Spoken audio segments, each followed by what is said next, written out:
all here because of one man's goal to have a venue for the poets of Brooklyn to showcase and share their work with the community at large. And that man is our friend Ken Siegelman, right here. Ken gets here every month. No matter how he's feeling, he makes sure he gets here. It's with great pleasure that I introduce Jewel to you. I'm sure you're well aware of the fact that she's been rather prominent in modeling, in the arts, music. She has an extraordinary amount of accomplishments. And although I hadn't seen her before this, I said, gee, this is the good person to have for April, which is National Poetry Month. And so without further ado, Jewel will read to you for 20 minutes, and then we'll go to the open mic. Thanks so much. Thank you, Ken. Thank you all for coming here and being with us tonight. I want to just kind of like bounce that back to you for a minute, Mr. Siegelman, because you're fabulous. You really are. And to know also that you were my high school teacher it's very comforting to be here in Barnes & Noble and doing this reading, and for you to be the poet laureate is just, it's really a kicker for me. How did I get here in Barnes & Noble is a little bit of a story I want to share with you, and I hope I can inspire other people. Well, as you know, I've been writing poetry ever since I was a little girl, but I was too shy and too scared to come out and read in front of people.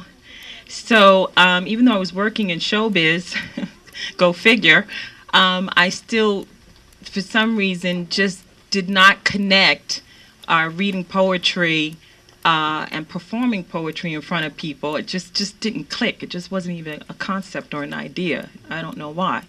But I threw my back out in December, and I was going for physical therapy at the New York Methodist Hospital right here. And I kept saying, it's a pity that I'm right next to Barnes & Noble. I don't know if I told you this story, that I'm right here next to Barnes & Noble twice a week, and I don't have a book in here. Or I'm not published, and I'm in the closet with my writing, and it just was like this constant reminder, seeing Barnes & Noble 2-4 times a week in my face saying, hello, what are you going to do? That's my story. So I decided that after reading the book The Secret, which I'm sure it's here, if you guys want to get it, you can pick it up. It so inspired me to put my book together along with my girlfriend Pauline, who is here, who gave me the DVD, The Secret, and she said, here, you need to read this to get yourself together, to get up your nerve to read in front of people. So between reading that book and watching the Secret, the DVD, and God throwing my back out and putting me right next to Barnes & Noble, staring me in the face, saying, hello, what are you going to do? I decided that I would start seeing if I could practice some of the things that they talk about in The Secret, which is positive thinking and visualization. So what I would do is I would, even if I didn't pass Barnes & Noble and I was coming from this way, depending upon where I got a parking spot on 7th Avenue, or if I got a parking spot on 7th Avenue, I would pass where I had to go for physical therapy right over here, and I said, you know what? Let's see if this secret works. So I would stand in front of the window of Barnes & Noble, literally, and I wasn't in the window, okay, but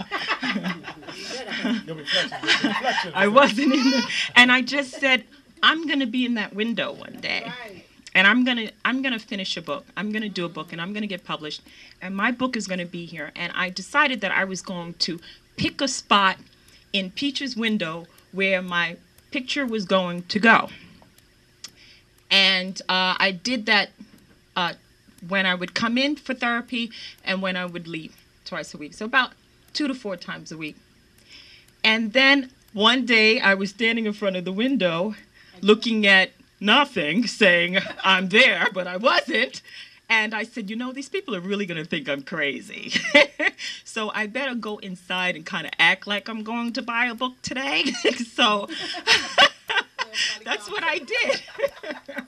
I went inside and I saw the Barnes & Noble newsletter and said, wow, they're promoting poetry. And I said, you know what, Jewel, you should go and, you know, read and get over this fear that you have and read in front of people.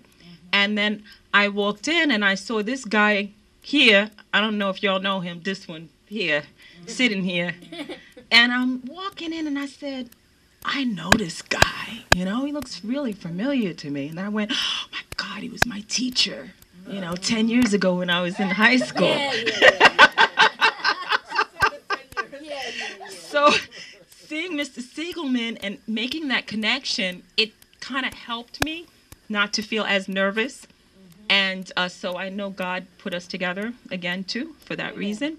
And I said, okay, I could do this. So I signed up and I read, and I had to leave immediately afterwards. And I didn't have time, and I felt so bad because I really wanted to talk to him and hug him and, you know, kind of like catch up on those 10 years that we missed. So I ran out and I said, God, I feel so bad. And a couple of days or a week or something like that, Mr. Siegelman, I think, he called me and he said, you know, you ran out, you didn't stay.